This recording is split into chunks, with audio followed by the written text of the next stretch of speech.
And I'm really privileged to be sharing this plenary with the Honorable Ela Gandhiji. Friends, as you know, Gandhi is as relevant as he was never before. The increasing episodes of violence, environmental degradation, increasing gap of poor and rich, and misconduct towards weaker section and Mother Nature has brought Gandhian discourse in center stage. Gandhi could visualize this ill effect of this over-consumeristic, materialistic, and militaristic civilization in as early as in 1909, and where he writes in Swaraj, which is the seed book of Gandhian philosophy, because it is the critique of this civilization which Gandhi calls satanic civilization. And he gives a sketch, a manifesto of a sustainable world order which is based on harmony. Friends, we are an earth community, an earth community and earth democracy. We are an interconnected web of life. Life is not a pyramid, but a circle ever widening and never ascending. The peaceful coexistence is the law of life. It is rule of life. And that is why I'm reminded of Gandhi's one-liner, which is very dear to my heart. Gandhi says, I am there for you are and you are there for I am. We peacefully coexist. And this peaceful coexistence is not between among humans, but animals, birds, rivers, lakes, mountain, plants, they all coexist, and this thought brings me to the desirable thought on which I really want to speak, that is Gandhian feminism. In India, when feminism searched for an indigenous model of uh, uh, model, Gandhian principles are of great use. While Western feminism promotes feminist consciousness, Gandhian Gandhian feminism has the potential to go beyond feminist consciousness, and it helps in building a society where such differences become redundant for meaningful existence of humans. So this is very, very important, and Gandhi constructs our new women. He designs a new women. For Gandhi, women has compassion but courage. She's caring but firm. And Gandhi says she has the moral force to protect any attempt made on her chastity and honor. He creates a woman as powerful as Kali and Durga. I quote. Gandhi says, who is a woman? She is mother of man and forgets the pain in joy of creation. Let her transfer this love, this joy to whole of humanity, and let her forget that she can ever be object of man's lust. Today, increasing number of sexual violence, rapes, molestation in India really reminds me of Gandhi's principles of celibacy. It is most powerful and empowering and liberating concept where conquest of lust is the highest endeavor in one's life. Gandhi, again I quote Gandhi. Gandhi says, we should rise above our sexuality, masculinity and femininity, and work in friends and comrades for the wider interest of the society. Thus for Gandhi, Satyagraha, Swadeshi, Ahimsa, they are all women-centric tools, which Gandhi says himself says, I have learned Satyagraha's technique from my wife, from my mother. So, and Gandhi says, Gandhi had these all so-called womanly traits which he wanted to universalize, the trait of love, compassion, caring, nurturing, sharing. And Gandhi says, maybe in my last birth, I would have been a woman. And he says, even Gandhi's grandniece, Manu Gandhi writes a book which is known as Bapu, My Mother. So Gandhi had these, these traits which makes him so compassionate. So I always tell my students, Gandhi may be father of India, but his mother of humanity. The unconditional, eternal love a mother has, Gandhi had for the whole of humanity. Thank you so much for listening to me. We are deeply honored and pleased to welcome a friend to this plenary at the end of our week of conferencing. Ela Gandhi is not only important to us and beloved by us because of her last name and her grandfather, but because of her first name and everything that it's represented in the history of the movement for freedom in South Africa and on the African continent. So for a conference that is based this year both in Kenya and online, for a conference concerned with peace and justice, as IPRA always is, there are a few figures we can think of that bridge the gaps between Africa, Asia, and the rest of the world, between Gandhian thought of peace and nonviolence and South African visions of justice and liberty and freedom.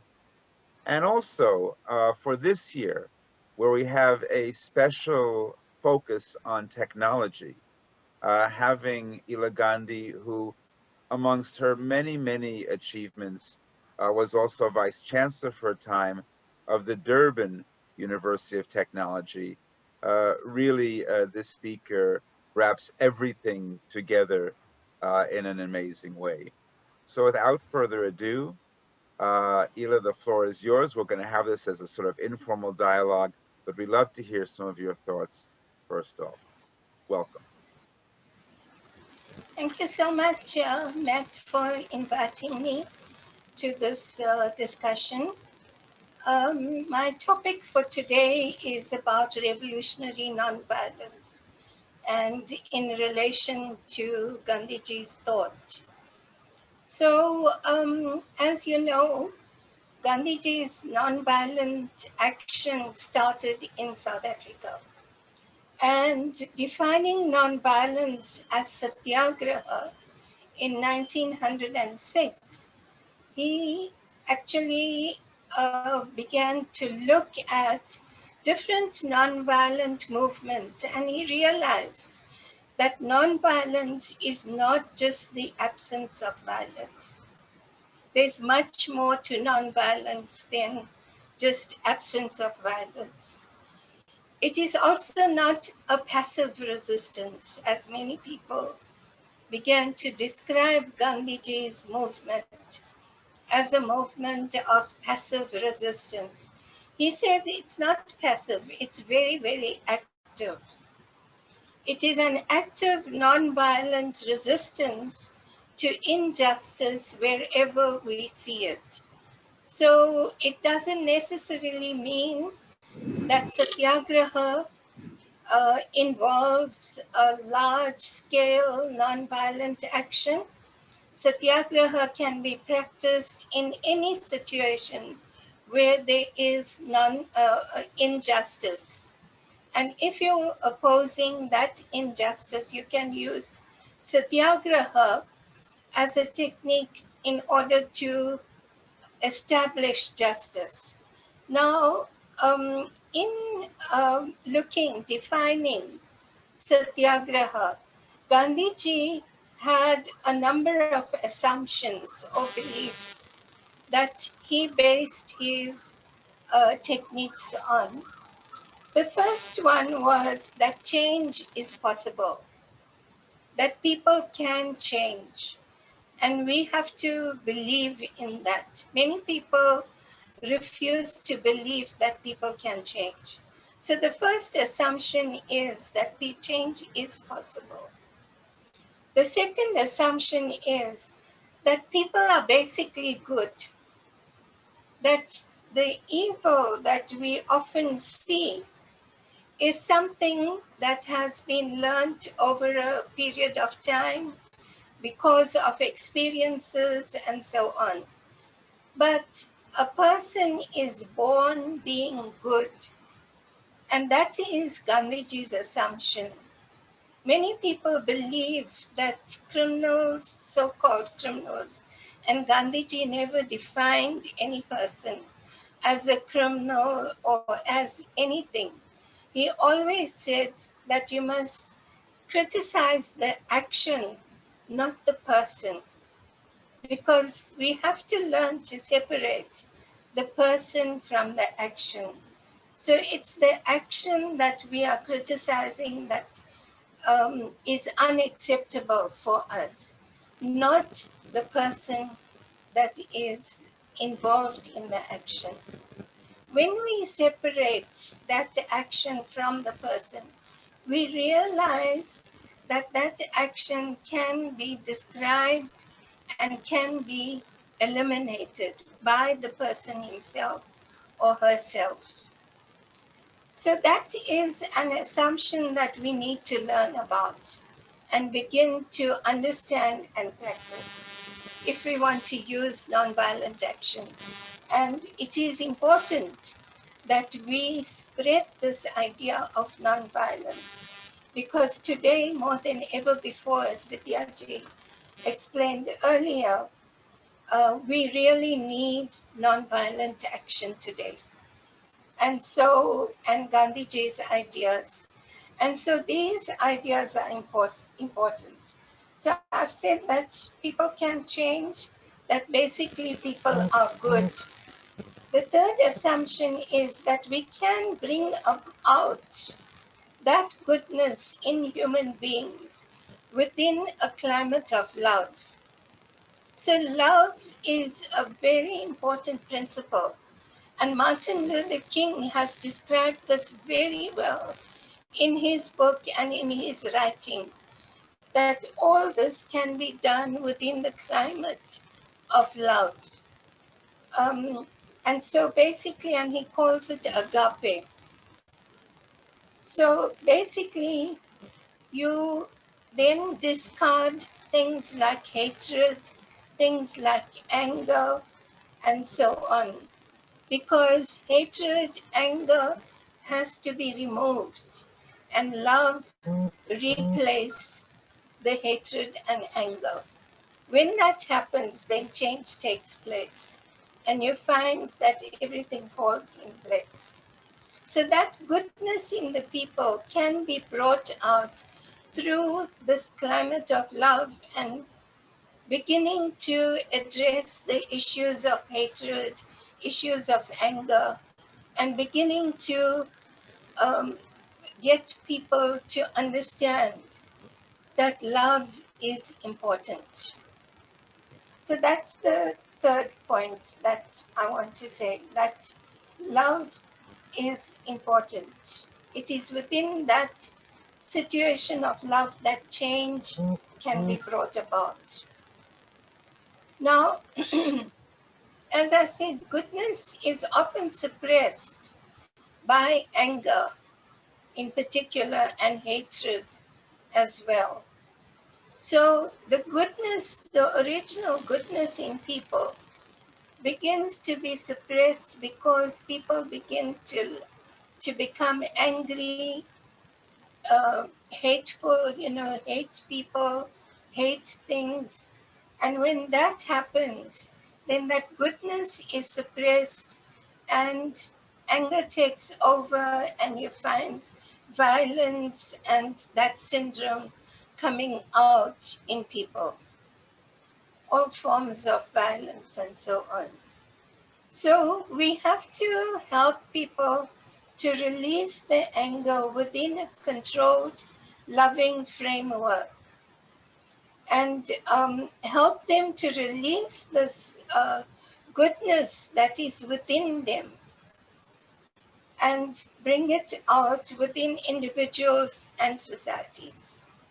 So even Nelson Mandela, when he spoke about his, nonviolent action in South Africa, he said that you cannot fight hatred and anger with anger and hatred, or violence with violence. You have to fight it with the opposite, and that is with love and with nonviolence. So all the other people who have practiced nonviolence agree with this principle that we have to replace hatred and anger with love. And that is something that we have to learn about and ensure that that is a principle that nonviolent activists begin to learn about and propagate and teach others. So energies need to be channeled towards positive action rather than towards negative actions which are, released or become a reaction to anger and hatred, such as destructive tendencies, destruction, violence, and so on. So confront violence with non-violence and anger with love.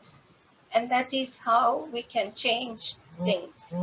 Now, I talked about revolutionary nonviolence. And what we see, for instance, in the South African situation where nonviolence was used by people like Chief Albert Luthuli, by people like Nelson Mandela, Walter Sisulu, and many others who used nonviolent action in the South African struggle.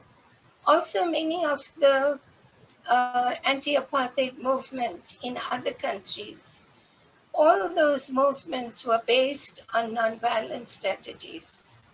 Now, when we look at the common underlying feature of nonviolence, we find that most of these people who believed in nonviolence and practiced nonviolence, such as Martin Luther King, and let me talk about Chief Albert Luthuli and Gandhiji. All three of them had their background within a spiritual understanding. So spirituality is a very important aspect. Now, there is a difference between Gandhiji's and Chief Albert Luthuli and so on, their spirituality, and what we term as religious issues. And we see it today when people begin to interpret Gandhian ideas, and particularly Gandhi's, promotion of spirituality in terms of religious fundamentalism. Gandhiji was no fundamentalist, nor was Nelson Mandela, nor was Chief Albert Luthuli, nor Martin Luther King. They practiced their religions, but they were open to all other faiths as well and embraced all faiths. They embraced spirituality because for them, love, and when you talk about love as being agape, agape is an all-embracing love which is beyond just looking at one particular religion, but it embraces humanity, it embraces the universe, it embraces people, everything. And that is what agape is about. Now, it is a Christian term, but it is something that Gandhiji experienced. And Gandhiji, even though he didn't use that term in particular, but he talked about love in general, that you have to love humanity. If you don't love people, you cannot work with people. So the basic thing is to be able to love and respect people, love and respect communities, respect them, listen to them, understand them, and work with them. And so this was an important part, that spirituality and that love was an important part of the nonviolent struggle that Gandhiji spoke about and that others, His Holiness the Dalai Lama talks about it. Martin Luther King has spoken about it, Chief Albert Luthuli, Nelson Mandela, and many others who have followed Gandhian ideas have spoken about this. But then the final point that I want to make about this is that when we talk about revolutionary nonviolence, Gandhiji, everyone has said, was a great strategist. He didn't just come up with the idea of, for instance, the Salt March, which was one of his biggest and most, impactful nonviolent struggle. He just didn't come up with that idea overnight. There was a lot of preparation, and part of the preparation was preparing the first initial group, the 67 people who started with Gandhiji on the march. He trained them. They were disciplined cadres of the struggle. He trained them and then they moved into the struggle. The second thing was that there were a whole lot of principles in respect of how they would propagate the whole idea of the salt satyagraha into the villages and get support of the people, which then got millions of people participating all over India in the salt satyagraha. It couldn't have just happened overnight. It couldn't have just happened with Gandhiji doing it alone. He had all these people, volunteers, who went out into the villages and spoke to the people, had meetings with the people, lived with the people, and got them to understand what the salt satyagraha was about, so that people become passionate and own the struggle. They owned the struggle. It wasn't Gandhiji's struggle, it was my struggle. And that was the important part about that struggle. But the second thing about the struggle is that even people on their own wouldn't be able to do this, even if they had numbers, massive numbers, because they mobilized massive numbers. But that alone wouldn't have got them the kind of victory that they had without international support, without media support, and without having, uh, marketing the whole strategy. We use the term marketing. Gandhiji never used it as the term because he didn't, talk in those terms. But today, when we talk about, principles and so on, we use this term marketing because it means taking this whole movement to the community, to the people elsewhere in the world, to the entire,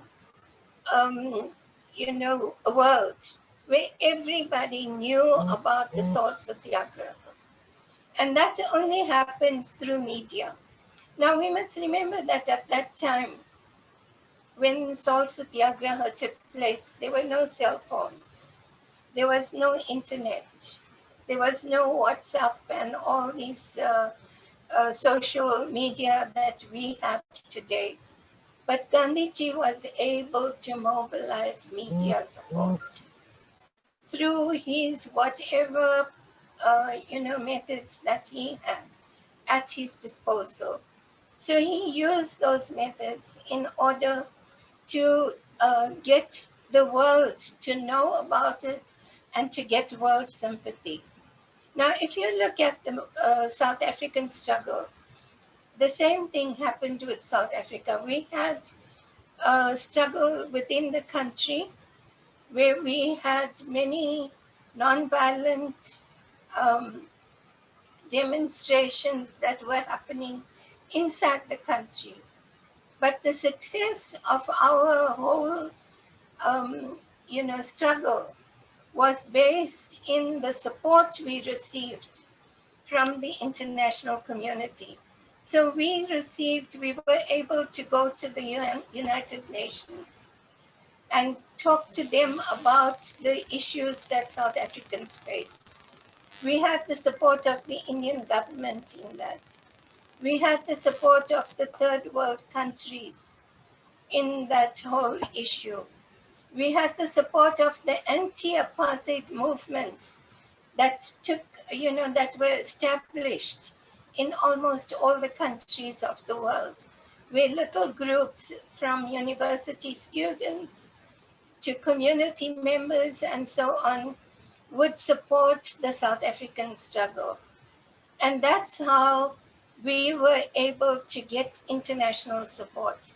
Not all the governments of the world supported the South African struggle. Britain, United States, these big countries, even China, didn't officially support the South African struggle. It was the people who supported the struggle, the people in those countries that supported the struggle. So the anti-apartheid movements were very important. And it's part of learning about revolutionary nonviolence. So when a person wants to organize a revolutionary nonviolent protest about something, they need to also be able to get this kind of national and international support. Because without that, if we think we can do it by ourselves, then we are making a big mistake, because nonviolent struggle in itself, like any other struggle, cannot happen by one individual or a group of individuals. We need support of large communities and the world, nationally, internationally. So that is the final point that I want to make about revolutionary nonviolence. Thank you very much. Wow. Ela, thank you so much. What an amazing, amazing presentation. We'll take just a little bit more time for two questions. I have one I'll ask, very brief, and then we have a student from Colombia. We always like to involve some young people, and this is a very special one who works with some of our key folks. So we end up having 4 continents connected together here in this talk. But Ela, let me start by saying, you know, when you talk about love and talk about revolution, I can't help but think about one of my many mentors, which was Narayan Desai of Vedchi, India, Gujarat, who one of the last things he said before he passed to myself and others was that we misunderstand, even in the nonviolence community, the term satyagraha. We misunderstand it in that we think about it as truth force and we think about it as soul force, but we don't understand it as love force. Love not in the way that is meant between two people, but love of the people, the way Che Guevara said that any true revolutionary acts out of feelings of love. And of course, the other thing about Narayan Desai and his mentor, Jayaprakash Narayan, is the phrase they used to symbolize their post-Gandhi Gandhianism after your grandfather was killed. The phrase they used was total revolution. And to me, that phrase, total revolution, in all that they meant it, says a lot more about nonviolence than many nonviolent practitioners today. So anyway, that brings me to my question. You know, in addition to all that you've said, and even what I said in my introduction, you were a member of South African Parliament under Madiba, under President Mandela. But we met years before that when you were a militant with the United Democratic Front and the mass democratic movements in the 80s and early 90s and before then. And I guess people have heard many of the Gandhi stories and even Mandela stories and Martin Luther King stories, but I worry that even though you alluded to them, the stories of the United Democratic Front and the mass democratic movement, which are perfect stories to illustrate what you talked about, are not as well known. So my question is if you could tell just a little story, whatever comes to mind from those UDF MDM days that you're particularly proud of or that you think is particularly important for the moment. Well, I think, the UDF is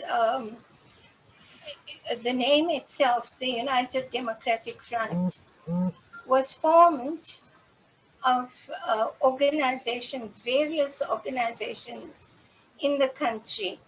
All these organizations were opposed to apartheid. And we got all of them together to have a front which is against the government and the government policy. So in other words, where apartheid was trying to get a support from various people in the community and governments and so on for its policy, we organized a whole lot of people who were against this policy. Because what the South African government was saying is that the people of South Africa are very happy under the apartheid policy, and that we are just a small group of revolutionaries who are dissatisfied.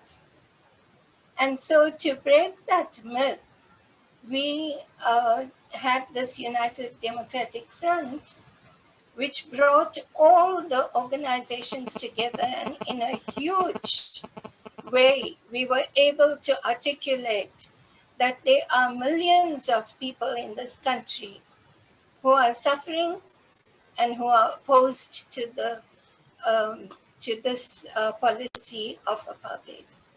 So I think that that was a massive show, a demonstration like the salt satyagraha. Even though this wasn't a satyagraha, but it brought people and communities together. We put aside our small differences of belonging to different groups, and we joined together in a united struggle. And that unity was the most important thing in that United Democratic Front, is to bring people together. Fantastic. Lessons for today, for sure. So we always are trying more and more in IPRA to involve young people in every aspect and part of our work.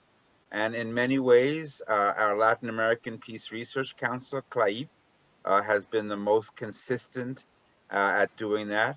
So it's particularly appropriate that we have a young person from Colombia with us, a special guest. And I'm going to ask you to introduce yourself and the university that you're from, and to ask your question now. Welcome, Maria. Okay. Hi, my name is María Alejandra, but you can call me Alejandra. I'm from Colombia and I'm from the Externado, the University of the Externado. Sorry, you can hear me? Yeah. Okay. I'm studying psychologist, and right now, I know that's all. I have a question about. You say that we have to separate the action from the person or the people. But how can we separate this the action and the people when I don't know, when the people that were affected have many like roots and resentments, because I don't know, they lost a family, or they lost their house, as in the case of the victims of the conflict arm here in Colombia, because like the victims here, so well, some victims don't have love, like you say before, or have like forgive the perpetrators, because they have a lot of hate in and resentment from these people, and they can separate the action of the people. In this case, what we should do, or how the not violence can be like work here.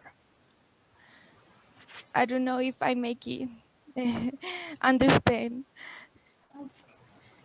Yeah, I, I think it's important because, it was the same thing that happened in South Africa under the Truth and Reconciliation Commission, where people came out and, they, when they confessed, some of them confessed what they had done.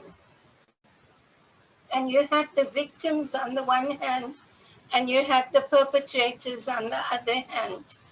And when they confront each other, there is that element of hatred, anger. Why did you do this? And then you don't separate the action from the person because you now, see that person as the person who had actually killed your son or your husband or your whatever, And so that element of mixing or combining the person with the deed is there. It is a very difficult process.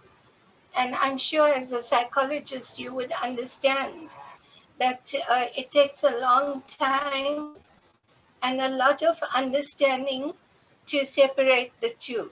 But there is a need to do that because both for the perpetrator and for the victim to be able to understand that, that these are two different things.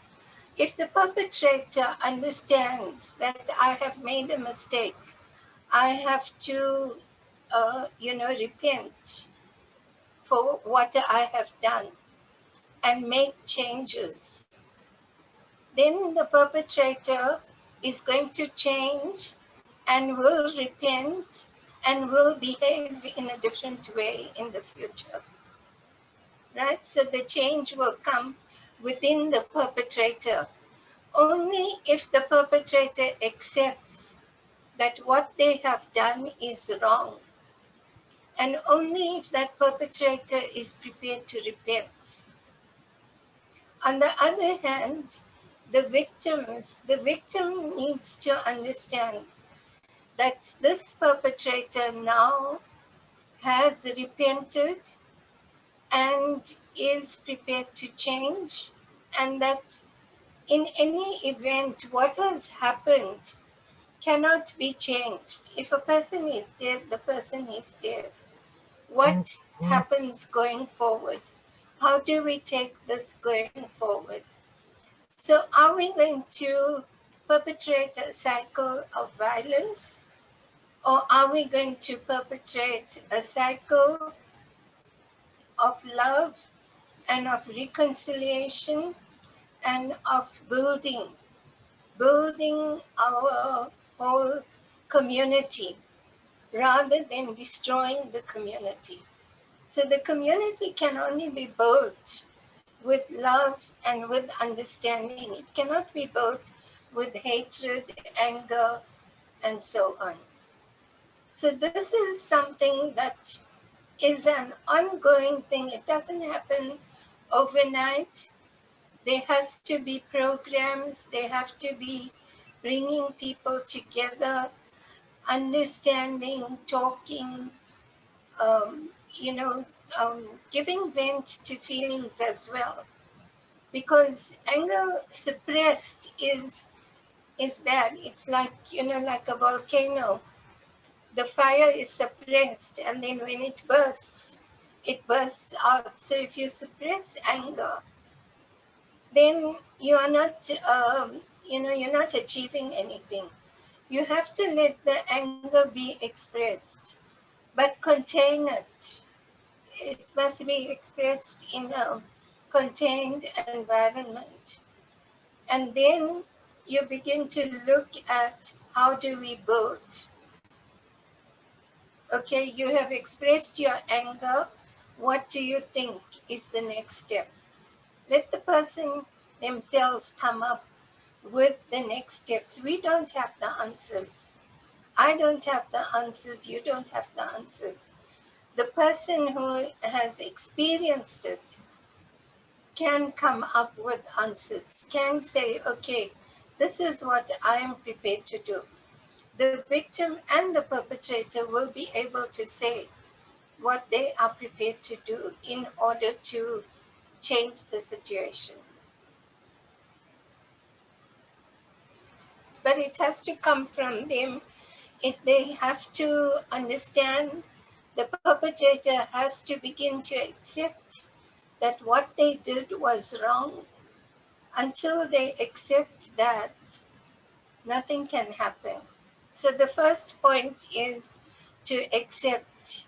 And once they accept, then they can come up with a solution as to how, going forward, what can they do? Wow. Thank you again. What profound words to end on in terms of building together and rebuilding all of our communities in the future. So again, on behalf of IPRA, we thank all of you who are with us today, all of you who are listening to this at any point, and a special thank you and love and solidarity to